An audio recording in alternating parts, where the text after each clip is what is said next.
Welcome to Proclaiming Justice, a podcast from PJTN that focuses the light of truth on vital issues in today's headlines that impact every American.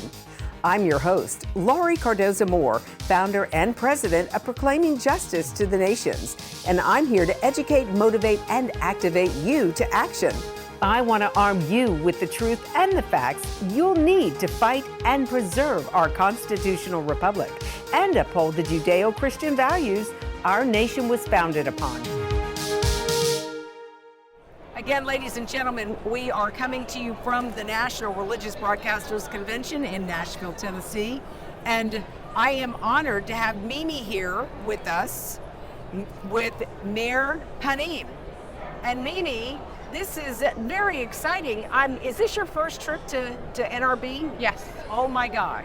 So I have to tell you just a little backstory. Please. I've been working for years since we came on. We joined NRB in 2007. I brought a rabbi to speak at our breakfast we were having. There had never been a rabbi here. How many years ago was this? This was 2007. So I bring this rabbi, Chabad rabbi, Rabbi Mentz. He's a media guy, had a talk radio, so he totally gets the whole, media thing. He comes and I tell him, you have 10 minutes to speak, because I had a whole cast of characters who are going to speak. And I learned that day, never tell a rabbi he only has 10 minutes. He said, he started, and I had a gal with cue cards sitting in the front to let our speakers know, 10, 9, 8, and when it got down to 30 seconds, she says, would you put that card down? This is the first time I had a chance to speak to an evangelical Christian group, and you're telling me I only have 10 minutes? No. So anyhow, from that period, I went to the leadership of the NRB and encouraged them. I went to the Jewish community, the Orthodox Jewish community. I said, look, you got to come to this event, because this is where the people who care about Israel are located. And now look at this place.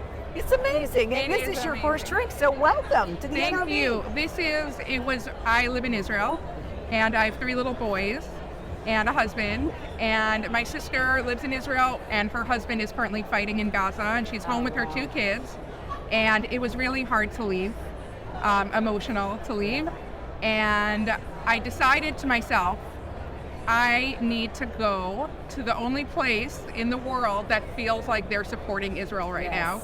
So I wanted to stand with like you. You're being loved and supported here? Oh my goodness. I feel like a movie star. I feel like I'm in the only place in the world that supports Israel is this conference. Yes, absolutely. And so the least I could do was come and share a little bit of our stories. So glad you did. Me too. So tell us about Meir Panim. We are a social service agency in Israel. We run a network of 5 what we call restaurant-style soup kitchens. Okay. And from October 7th, our mission has greatly expanded, because we have taken upon ourselves to serve those who are most affected by the atrocities of this war. Yeah. And what we do is food. And so what we've been doing since then is providing meals and home goods and serving as a collection point for people that are displaced from their homes. 200,000 people in Israel are displaced from these homes. And for troops that are fighting on the front lines and providing them with a home-cooked warm meal. 360,000 troops are serving in reserves duty right now. So we felt like there are people that need us all the time, and we're there for them. But in this moment in history, we wanted to be able to look back and say, this is what we did. Wow. So tell us some of the personal stories of the impact of what your organization has had on individuals, on families. Sure. So I was really, I can tell you, on October 7th, in the evening, once everything was clear what had been going on, I got a call from our CEO, and he said, 3 of our 5 branch managers have children fighting that went up on that very day. 1 went to reserves himself, and 1 has her family that are currently locked up in their safe room in the Gaza periphery area. And they have each called me and each requested that we open tonight, October 7th, to start cooking meals and providing for people that are most affected by this war. And there's nothing more personal than that. And for us, this war, and for every person, every citizen of Israel, this war is personal.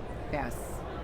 Yeah, one thing that we don't understand the concept of constantly living under trauma. This was, October 7th was horrific. But remember, ladies and gentlemen, Israel is constantly under attack. I mean, before this, how many times did we see missiles being lobbed randomly for, days, weeks on end, and then boom, they stop shooting, the missiles stop flying, and everybody thinks we just go back to normal. When the people have been traumatized, the service that you're providing, food for families, for individuals, especially in a time when people are traumatized, people need nourishment. We know this because of even in our own personal lives, when tragedy strikes, what's the first thing that people do? Our friends and family, they come, they bring us meals to our home, and this is what you're doing. You're taking care of the larger Israeli Jewish family in Israel. There's a woman who came in that is displaced from her home in the north, and she's expecting. Her husband is serving in reserve duty, and she has a 3-year-old little boy. She came into our branch and she said, I don't even know how to get ready for this baby. She's in temporary housing that our government is providing for her, but just beyond overwhelmed. And our branch manager jumped to action as a mom and leave it to a mom to take care of business. And she activated a network of volunteers that got everything for this new baby, clothes, diapers, or whatever she needed. And also, because she's a mom, she also got gifts for the 3-year-old so that they can welcome and won't be jealous of the baby. And I think that this is the ethos of the Israeli people taking care of each other at this moment.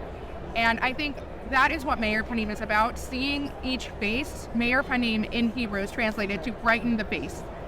And so we really try to look into every person's face and learn their story so that we can help make them whole. Ladies and gentlemen, we all have experienced trauma in our lives. And think about when we're going through a personal traumatic event, to even think about, preparing a meal or going shopping, just the very basics. It's hard, it's difficult.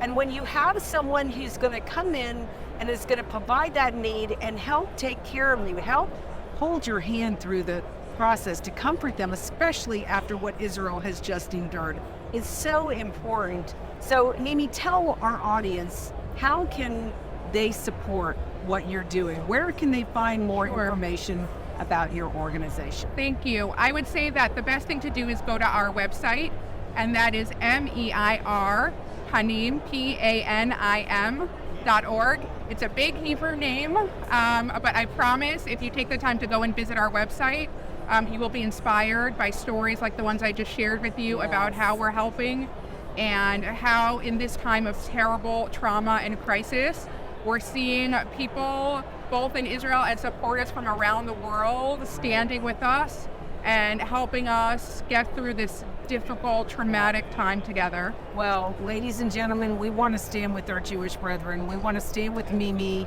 and Meir Panim. And if you feel led, if you feel like the Lord is speaking to you right now to support this incredible work, just a very, just the basics of what individuals need to be comforted, to have someone who will help them through this time and provide that nourishment. So I want to encourage you to visit the website. Mimi, what an honor. So good to meet you. I'm so glad you came, and I'm going to look forward to seeing you when we come to Israel. Oh, that would be amazing. I was just talking about that. I have been so honored to be here, and I moved to Israel 6 years ago. And in my American life, I was quite insulated in the Jewish community. And since I've moved to Israel, I have developed such an amazing network of Christian supporters and friends. I never thought after moving to Israel I'd be ordering Christmas cards on Amazon. Oh my gosh. And it has been such an honor for me. Oh, well, I know it's been an honor to them and to me as well. So we'll get to see you next year. That This would be needs to great. be a regular I staple. love that. You have to come back. I'm in. Thank you so much. Thank you. This is beautiful. Thank you. Thank you again for joining me on this edition of Proclaiming Justice. Please share this podcast with your family and friends. For more information about how you can get involved, please visit our website at pjtn.org. As a PJTN Watchman, you can help us keep up the fight to preserve our freedom for our children and their children for such a time as this.